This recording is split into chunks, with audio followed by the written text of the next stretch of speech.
there, Skeleton Key here, and I am almost ready with my January 2021 TBR. Just got a few things to get lined out. I've already got, the nice thing about January is most of the books that I put on my TBR for book clubs and things like that end up counting for a lot of my challenges, reading challenges as well. So I don't have to do a lot of the whole randomization thing.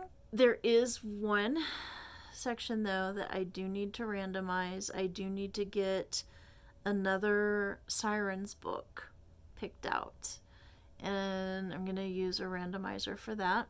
And then, all right, some of you probably already know that I really enjoyed Becca's Bookopoly-thon last is that September? I think it was September. And I just kept playing it, and then I got stuck on Geek Love. And I didn't want to just like give up on Geek Love. I do still want to read Geek Love, so I'm adding that to my personal reading challenge. It's like, okay, this year I will read Geek Love. So I've kind of taken that out of the Bookopoly arena, I guess you would say.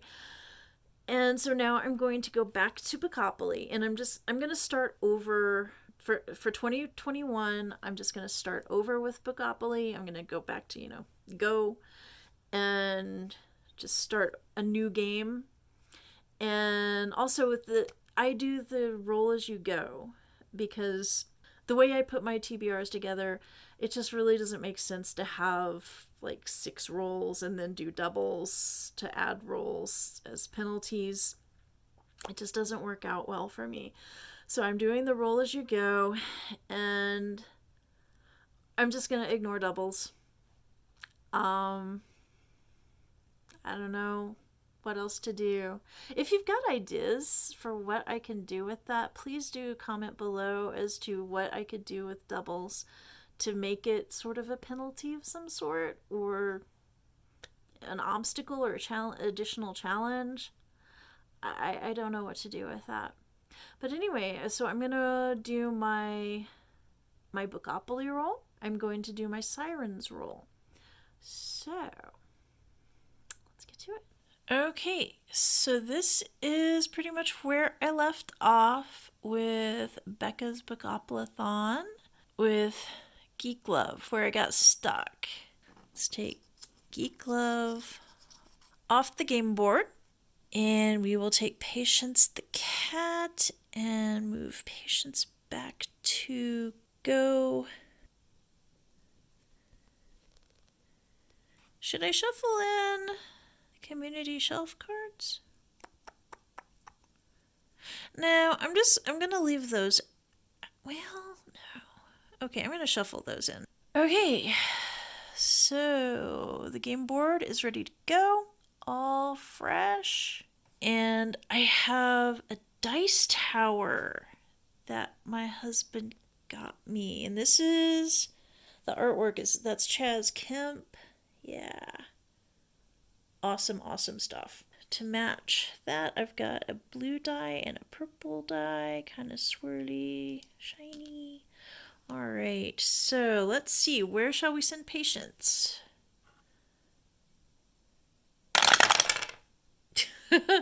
Wow, okay, they got a little exuberant. So that is a 2 and a 4. So 1, 2, 3, 4, 5, 6. Dark cover. Well, I have several of those on the TBR already for this month. I think the next one might be Sisters of the Vast Black, might be The Deep. Okay, so now the Sirens challenge is a little more complicated. Essentially, I do have 36 books that I need to read between now and the end of September, but I have 4 that I would like to prioritize for this last January TBR slot.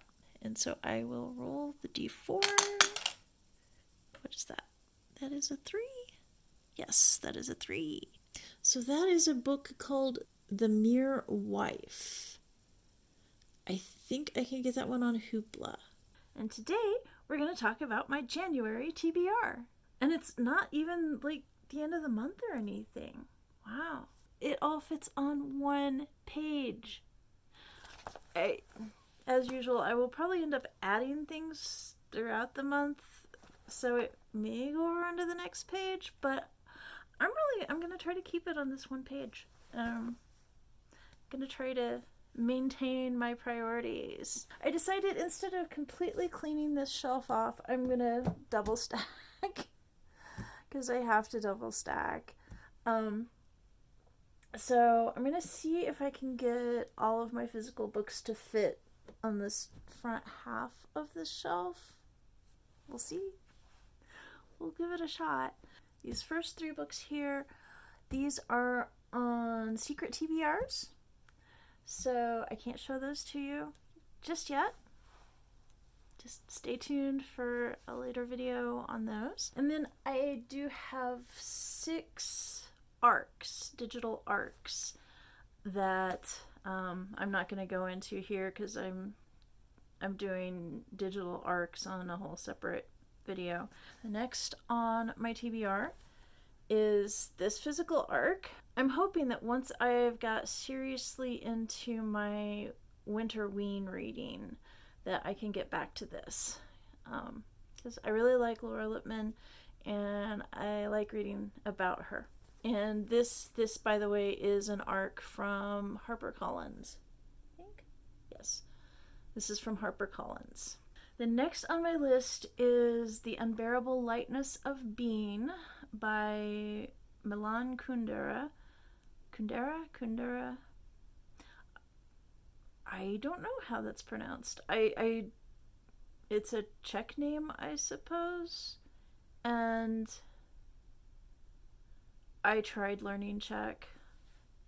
I did. I mean, you know, all I was going for was like basics like hello and please and thank you, and I utterly failed. I normally have sort of a knack for languages, but no.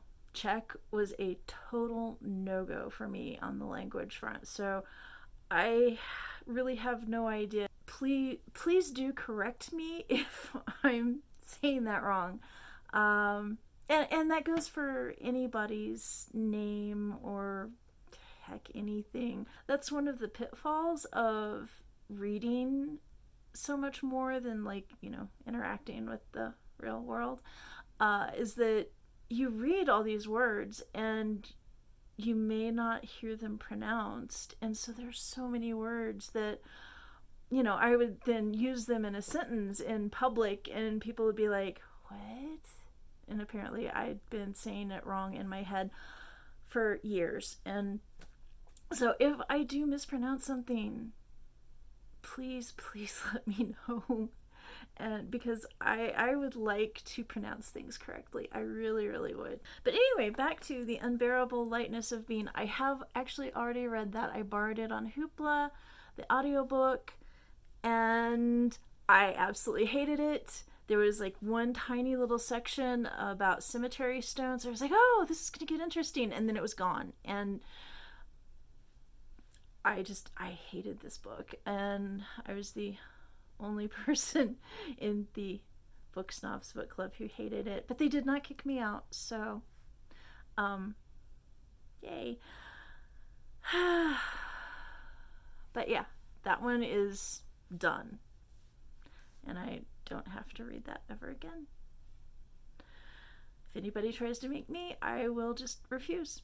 And next is Tree of Dreams by Laura Risa. I think this should be a contender for prettiest cover. Yeah, I think so. That's just kind of amazing. This is a signed copy. I got it at the release party.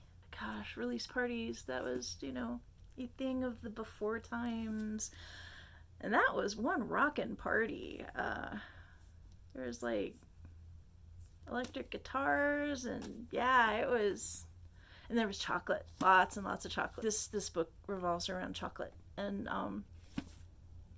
yeah, I'm really sad that I have not read this yet, but I put this on the list for Buzzword buzzword-a-thon. Is it still a thon? That Kayla over at Books and Lala does. And the buzzword for January is dream. The next one is Killing Secrets by K.L. Doctor, and that is for the Longmont Sisters in Crime Colorado Club. And I don't have a copy of that yet. I meant to order it and then I forgot to order it, so I probably won't get it in time to read it. So, and then Winterween reading. I have down The Haunting of Tramcar 015 as sort of a backup for the haunting prompt, but I can't find it. I have a copy of it, and I saw it not that long ago. I've probably shown it in videos not that long ago, but I don't know where it is. Surely it will turn up before long. But so if I don't get The Haunting of Bryn Wilder in time, and I don't find my copy of The Haunting of Tramcar 015 in time, I'm not entirely certain what I'm going to do. But anyway, those are my two options. The Haunting of Bryn Wilder I do have on hold, so maybe it'll get here in time. Hopefully one of those two I will be able to do. And then also for Winterween, The Honor Yourself by Diddy. So I'll probably tonight before bed, I'll listen to that in the dark. Also for Winterween, Open Season. This is my winter setting book. And so this is actually for Strange Worlds Book Club, but I'm gonna use it for the novella prompt for Winterween. So I've just now started on this today. Sisters of the Vast Black. It's nuns in space. So far it's interesting. They have a living ship. Sort of like in Farscape, I guess. And so this one I think is a contender for prettiest cover. I love the dark with the colors. And then for Strange Worlds, we're actually reading two novellas this month. So that's Sisters of the Vast Black and then Silver in the Wood by, I'm wanting to say Emily Tesh. Does that sound right? I got a free ebook of it from Tor several months ago. So I don't have a physical copy, but I do have the digital. Oh, that is another secret TBR. And then this, The Weight of a Piano. I'd never heard of this book before. It's for the Traps and Trenchcoats Mystery Book Club this month, and I keep reading the description and I'm like, are we sure this is the right book? I don't get how this is a mystery, but I will read it and I guess we'll find out if it's a mystery and how it's a mystery. It's a mystery that it's a mystery. I don't know. And so the same night as Traps and Trenchcoats is the Old Town Book Club reading The Yellow House, and now I can't remember which author. There's a bunch of things named The Yellow House, and I keep almost downloading the wrong one because I never can remember the author's name, but I finally did download the right one. It's a memoir. I don't really know anything about it, so The Weight of a Piano and The Yellow House, and I downloaded that on Hoopla. So it's a library book as well. I guess I'll start reading both of them, and whichever one holds my interest the best wins, and I'll go to that book club that night. Then for the Fort Collins Sisters in Crime Book Club, we're doing Hanging Falls by Margaret Mizushima. That is, as of now, it is the last book in that series. There's the next one, I believe, is coming out in a few months. In the spring, I think. I don't know. I'm not sure exactly. I've probably pre-ordered it because I love Margaret Mizushima's books. So, and then my neighborhood book club, we're reading The Queen's Gambit by Walter Tevis. That's the book that the Netflix series was based on. I hope it doesn't require any kind of chess ability. I mean, I know the basic moves. I can play chess, but I'm really bad at chess. So, and then for Fucked Up Book Club, The Deep by River Solomon. with David Diggs, William Hudson, and Jonathan Snipes. And then for High Tea Book Club, we were supposed to read The Gods of Jade and Shadow by Sylvia Moreno Garcia last month, and it was our Christmas party, and so we spent the Christmas party. We had all exchanged gifts in advance, and so it was opening the gifts, and none of us had actually finished the book, so we just kind of shoved it off to January. And so yeah, well, hopefully at least some of us will have finished it by the time book club rolls around. The next book I have put on hold from the library, I'm not sure when to expect it, but it's called The Wealthy Gardener. I'm putting together another series of videos on this one challenge, and that Penguin Random House is doing. The first book in the challenge is this Wealthy Gardener book, which it just really doesn't sound interesting to me, but for this challenge I'm going to give it a try. This is actually for a much later Sisters in Crime book club, but I'm reading it now because one of the Sisters in Crime book clubs is reading, I think, the 9th book in this series in like May or something like that. And I like to read series books in order, and I already have this one, so I'm at least gonna read this first book, and I'll try to get through as many of them as I can as quickly as possible. I may end up having to skip ahead to the 9th book, but anyway, I'm going to go ahead and read this one early. And it's a similar situation with Killer Chardonnay. One of the Sisters in Crime book clubs is reading the 2nd book in the series in a few months, and that one is, I think, A Pairing to Die For, but I was able to get this one from the library so that I can read it first, and I don't think A Pairing to Die For is out just yet. I'll have to see when its release date is. But I really enjoyed this. And the ending surprised me. So, yay. Way to go. And that's Kate Lansing. So, way to go, Kate. Okay, so I've been talking about the whole prettiest cover thing, and that it comes from the Pop Sugar reading challenge that I'm doing this year. And one of the challenges is to read the prettiest book on your TBR. Well, my TBR is absolutely enormous. A lot of it is in boxes, a lot of it is virtual.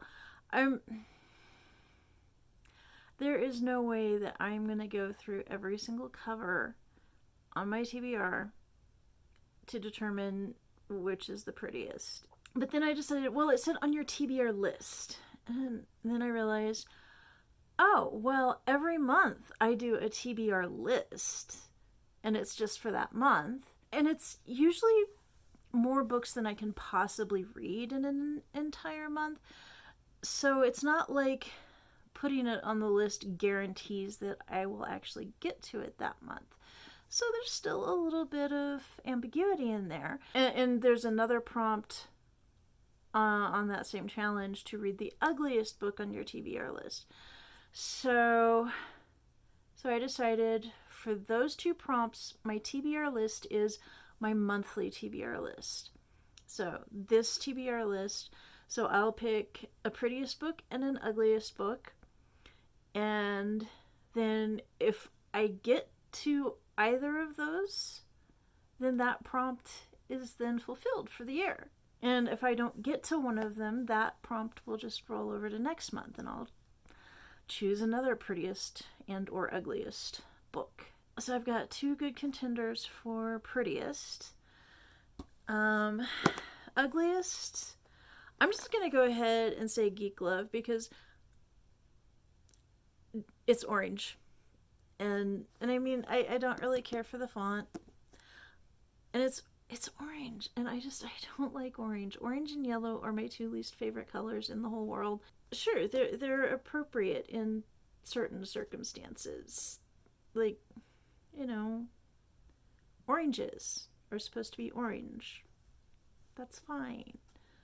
but book covers, really. But this is the infamous Geek Love, though, the one that I got stuck on Bookopoly last month and the month before that.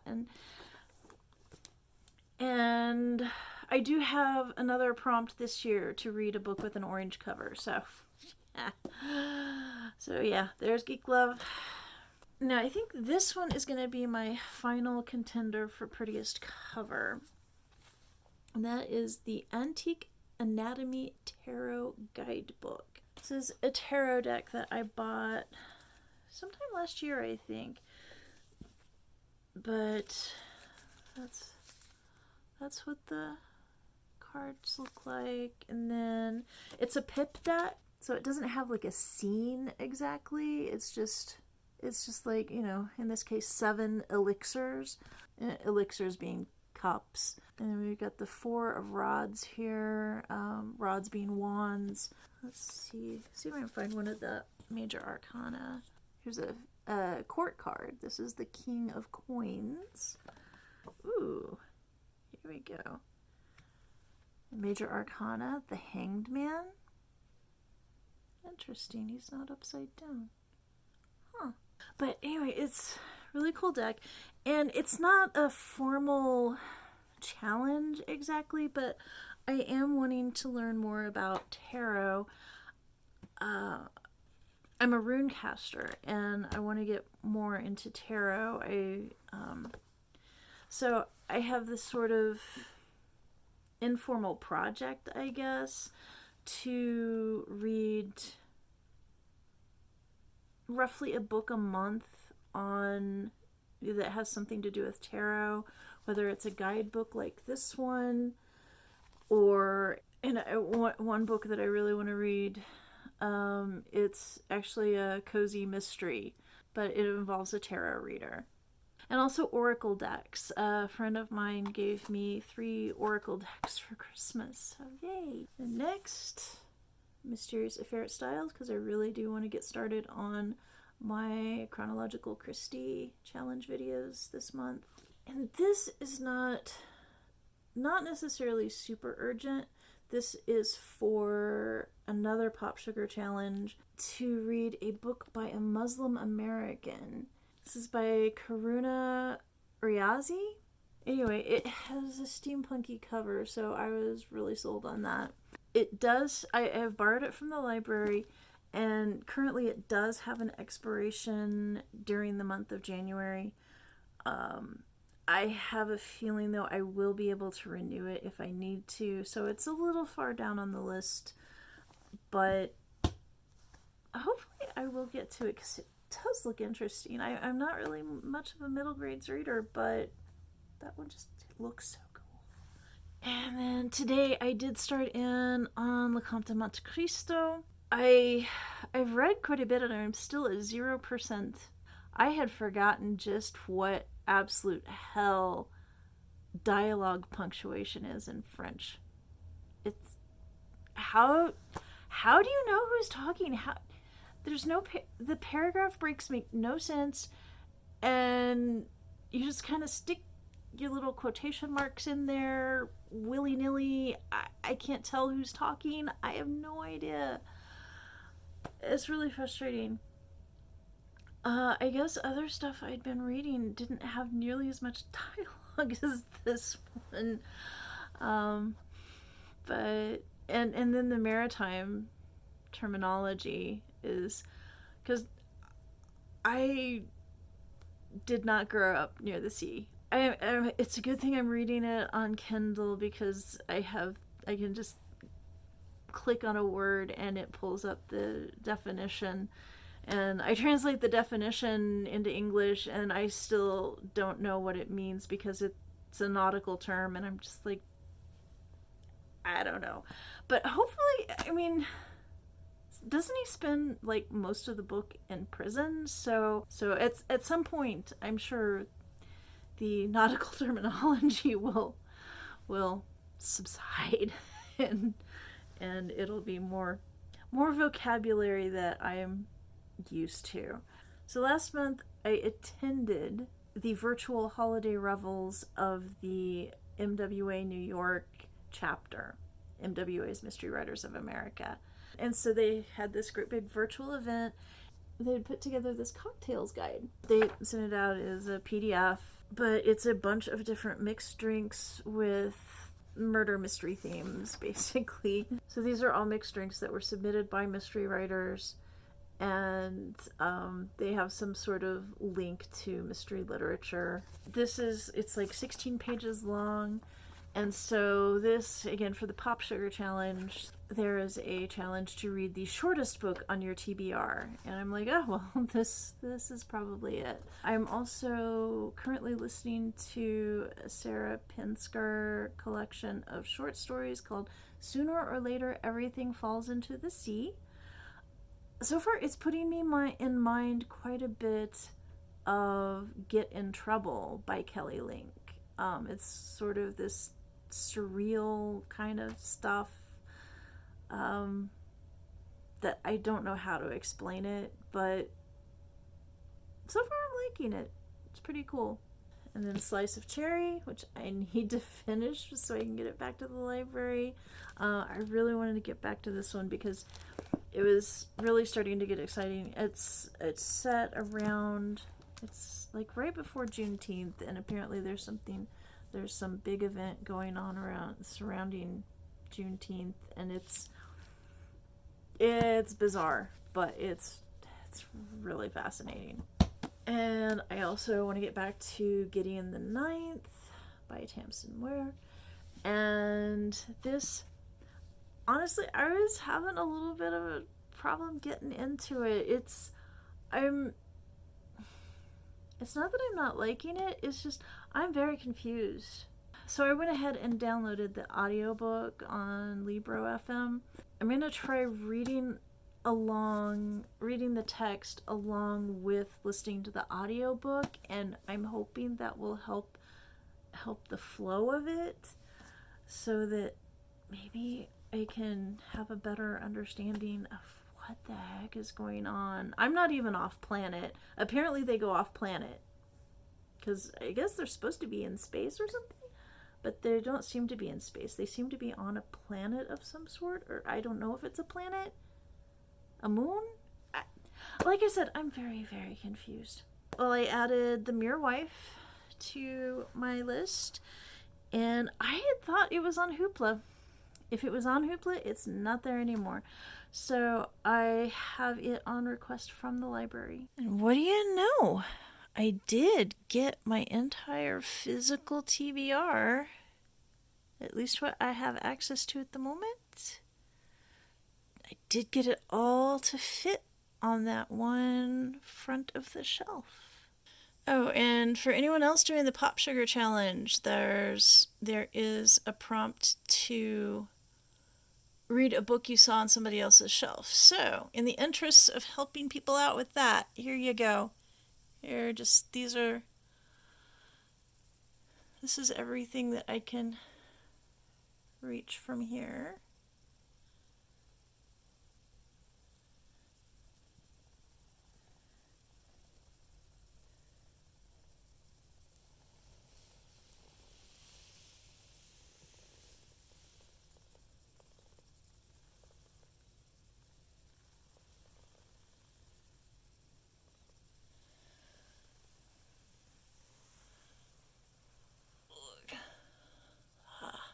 Ow, ow, ow, ow, that hurts. Okay, let's maybe not do that.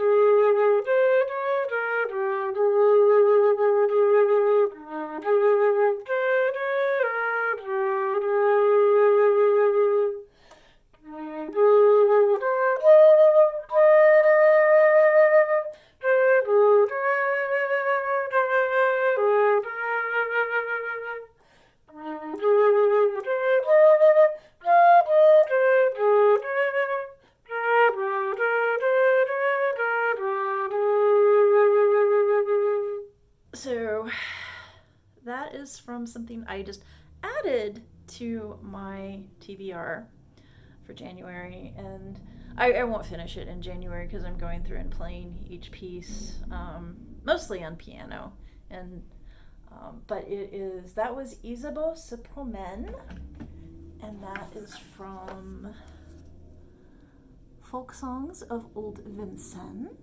I bought this thinking that it was going to have the lyrics in Missouri French, and no, it's a completely different Vincennes. It's Vincennes, Indiana, not Vincennes, Missouri. So there's no Old Mines French in here. I'm still very, very happy to have this, but it's standard French translated into English. So maybe there might be a little bit of maybe more Quebecois French. I'm not sure.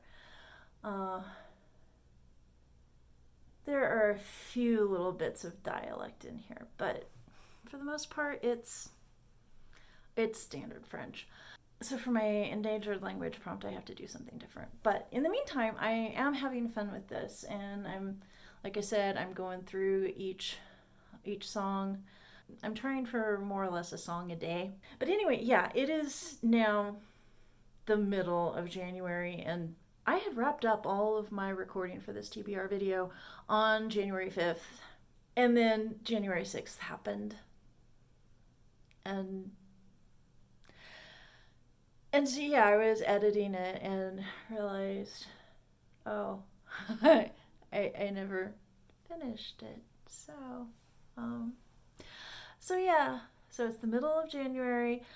I have finished 10 books, only one of which was not on my original TBR as of the 5th of January. So I have finished 9 books from my January TBR, which is not bad. Even though I have been adding books to my TBR in the last week or so,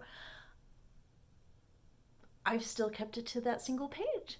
So I think I'm doing all right. I'm done yammering on about my TBR for now. And so I will finish editing this and get this going. And please like and subscribe, and see you around.